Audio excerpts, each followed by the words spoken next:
Welcome to my dear student. Today's topic module number 3 headline the industry and service sector during post reform period includes question number 1 explain the Competition Act 2003. The Competition Act has been designed to deal with matters relating to the existence and regulation of competition and monopolies. The Competition Act 2002 was passed by the Parliament in the year 2002, to which the President announced in January 2003. It was subsequently amended by the Competition Amendment Act 2007. तो my dear student, आज हम discuss करेंगे module number 3 का point number 1 या question number 1 competition act 2003. तो my dear student, एक competition act क्यों establish हुआ, क्यों अनाउंस हुआ? तो जो मोनोपॉलीज थी, जो एमआरटीपी एक्ट था, जो बहुत सारे इंडस्ट्रियल सेक्टर में जो बहुत सारे इंडस्ट्री थी, उनकी हर एक प्रोडक्ट में मोनोपॉलीज है. वो मोनोपॉलीज एबॉलिश करने के लिए, या आज के डेट में आपको पता है पूरे वर्ल्ड में कंपटीशन है. तो ये कंपटीशन एक्ट कब लॉन्च हुआ? तो ये कंपटीशन एक्ट दिसंबर 2002 में पार्लियामेंट में पास हुआ, और उसके बाद एक्चुअली इंट्रोड्यूस कंपटीशन एक्ट कब हुआ? जनवरी 2003 में. और उस एक्ट में जो अमेंडमेंट किया, कुछ सुधारना किया, कुछ सुधार हुआ, कुछ रिफॉर्म हुआ, अमेंडमेंट हुआ, और कब हुआ? Competition act 2007.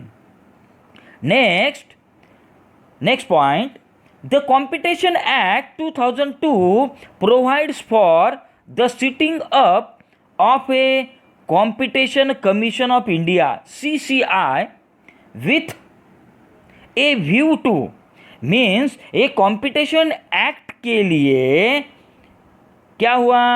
Competition Commission of India CCI setup हुआ, उसका कमिटी इस्टेब्लिश हुआ, फॉर्म हुआ.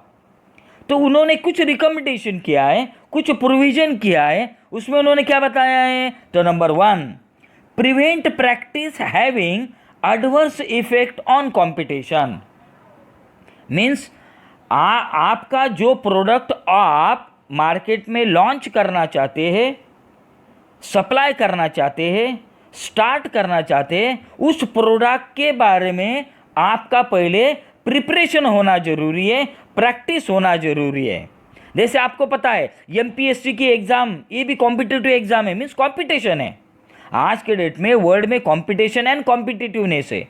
तो आप एमपीएससी या यूपीएससी कलेक्टर या तहसीलदार बनने के लिए आप क्या करते हैं? प्रीवियस प्रैक्टिस करते, प्रिपरेशन करते, बाद में आप कॉम्पिटिशन एग्जाम देके, कॉम्पिटिटिव एग्जाम देके, पास होके, ओरल देके, फिर आप सेलेक्ट हो जाते हैं.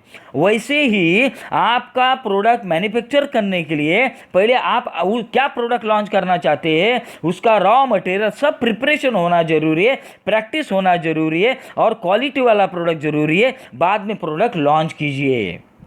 ये कंपटीशन एक्ट में बताया है. नेक्स्ट सेकंड पॉइंट क्या है? Abuse of dominance means cartel system. Means आप ऐसा प्रोडक्ट बनाओ कि एक डोमिनेंट प्रोडक्ट, जैसे आपको मैंने बताया है ऑनलाइन लेक्चर में कि जैसे ट्रक कौन सी कंपनी की है? अशोक लेलैंड की. मीन्स ट्रक की क्या है? मोनोपॉली, मीन्स कार्टेल सिस्टम है. तो ऐसा प्रोडक्ट आप लॉन्च करो. Next, promote and sustain competition in market. Means आपका प्रोडक्ट प्रमोट करना चाहिए और सस्टेन इन मार्केट. मीन्स ये कंपटीशन मार्केट में आपका प्रोडक्ट सस्टेन होना चाहिए. जैसे आपको पता है फेयर एंड लवली, मैंने एग्जांपल दिया था फेयर एंड लवली का. तो फेयर एंड लवली आज के डेट में क्या है? ग्लो एंड लवली, ऐसा कुछ तो भी है, जैसे बहुत सारे स्टूडेंट में बताया था. तो मीन्स जो फेयर एंड लवली है वो 25-50 साल पहले उन्होंने फेयर एंड लवली क्या है? लॉन्च किया. और अभी उन्होंने ग्लो एंड लवली ऐसा कुछ तो भी किया, लेकिन मार्केट सस्टेन रहा क्या? नहीं, मार्केट रिड्यूस हुआ है। तो आपके ये कंपटीशन मार्केट में आपका प्रोडक्ट प्रमोट करो और सस्टेन कंपटीशन करो, मीन्स सस्टेन रहना चाहिए आपके मार्केट में आपका प्रोडक्ट। नेक्स्ट, फिर बाद में क्या बताया है कि ensure quality of product and service, means आपका प्रोडक्ट क्वालिटी वाला चाहिए और उसका सर्विस अच्छी तरह होना जरूरी है। Next, protect the interest of consumer, means आप कंज्यूमर को प्रोटेक्ट वाला प्रोडक्शन चाहिए, प्रोडक्ट चाहिए। उसके बाद ensure freedom of the carried on by the participant in domestic market, means आपका प्रोडक्ट जो डोमेस्टिक मार्केट में उसका पार्टिसिपेंट चाहिए और फ्रीडम ऑफ ट्रेड, मीन्स आपका ट्रेड कैसा होना चाहिए, फ्रीडम ऑफ होना जरूरी है। Next my dear student, next competition amendment bill 2007, means जो कंपटीशन एक्ट में जो भी रिफॉर्म हुआ है, कुछ अमेंडमेंट हुआ है, वो 2000 बिल में उन्होंने अमेंडमेंट किया है। उसमें फर्स्ट पॉइंट क्या है? Quality of product and service, आपकी प्रोडक्ट की क्वालिटी एंड क्वांटिटी अच्छी तरह होना चाहिए और सर्विस अच्छी होना जरूरी है। उसके बाद हेल्दी कंपटीशन होना चाहिए। उसके बाद faster mergers and acquisition of companies. Next, regulation of acquisitions and mergers coming with in the threshold limit. Next, allowing dominance with prevention of its abuse to give effect to the second generation economic reforms on the pattern of the global standards set by the more developed countries, etc. Next, अभी next point my dear student, next headline, objectives of CCI, Competition Commission of India 2003. Objective of CCI 2003, number 1, first point, anti competitive agreement, means आपका product कैसा चाहिए, anti competitive agreement. This covers both the horizontal and vertical agreements. It state that 4 types of horizontal agreements between enterprise includes in the same industry would be applied.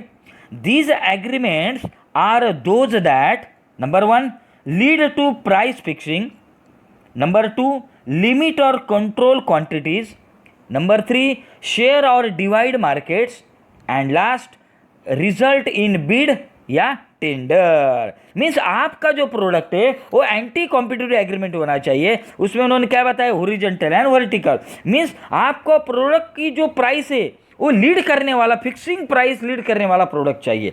उसके बाद limit और control quantities होना चाहिए।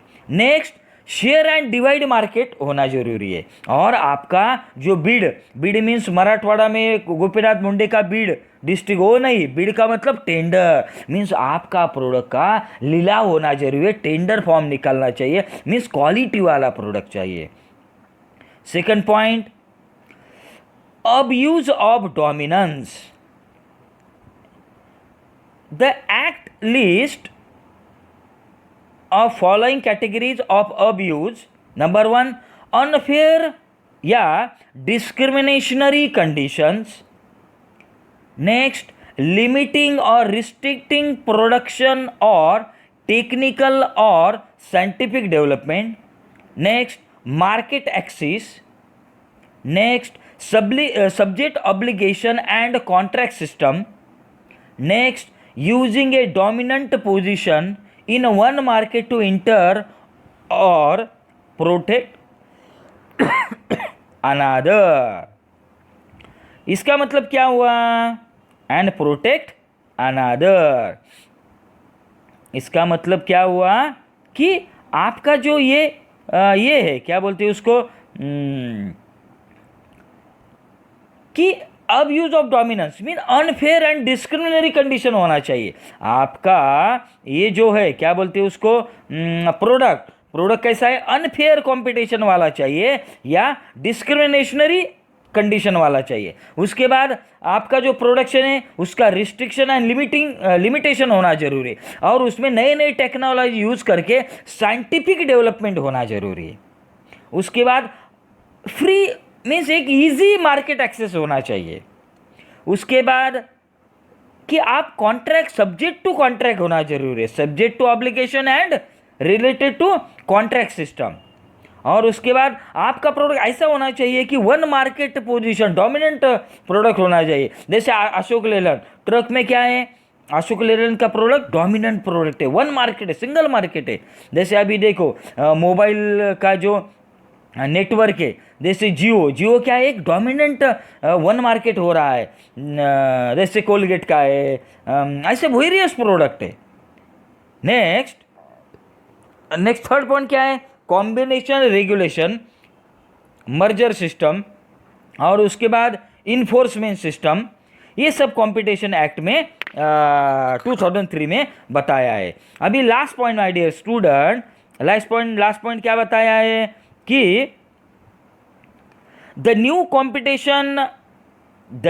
competition law in India, despite some concern expressed in certain quarters, is a much more consistent with the current antitrust thinking that the outgoing MRTP Act, although the success of the new Indian model will now turn on its implementation, India would appear to have taken a very important step towards the adoption of a modern competition policy।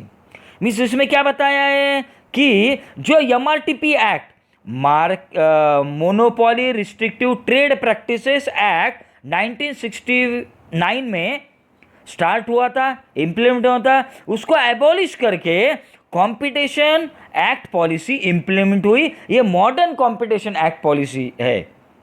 तो इससे क्या होगा कि जो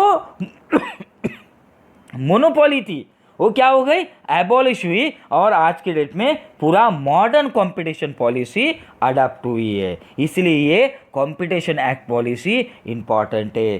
thank you my dear student, thank you my dear friend, thank you.